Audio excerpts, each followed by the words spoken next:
The Supreme Court has been asked to overturn their 2015 ruling that legalized same-sex marriage nationwide. The Bay Area saw some of the first vows from same-sex couples when California legalized it in 2008. KRON4's Rob Nesbitt has reaction tonight from a couple celebrating their 17th wedding anniversary this year. Gay couples were getting married at San Francisco City Hall long before same-sex marriage was legalized nationally 10 years ago. Those couples are paying close attention to what's happening with the Supreme Court. The 9 Supreme Court justices may take up a case which asks them to overturn the right to same-sex marriage, a possibility that Executive Director of San Francisco Pride, Suzanne Ford, says she saw coming from Republicans. I know as a trans person, we knew that they weren't just going to stop with us, and that this is proof that they're going to keep going. The case was brought by Kim Davis, a former Kentucky clerk who was arrested in 2015 for refusing to issue marriage certificates to same-sex couples.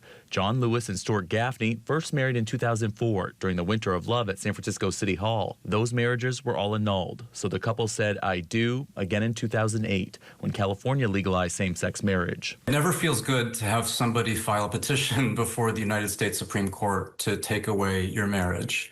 But one thing we know for sure is that our love is here to stay and our marriage is here to stay. Though the case has been filed with the Supreme Court, that does not mean the justices will take it up.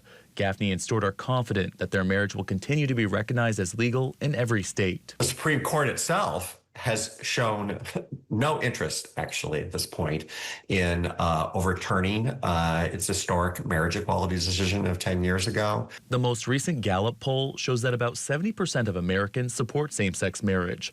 Ford says the support is great, but that it's time for silent members of the LGBTQ community to speak up. It's going to touch all of us eventually, and I think the sooner we get to that realization, the sooner we can really stand up and say we're not going to have this here in America. The Supreme Court is scheduled to consider the case at the Justices Conference on September 29th. Reporting in the newsroom, I'm Rob Nesbitt, KRON4 News.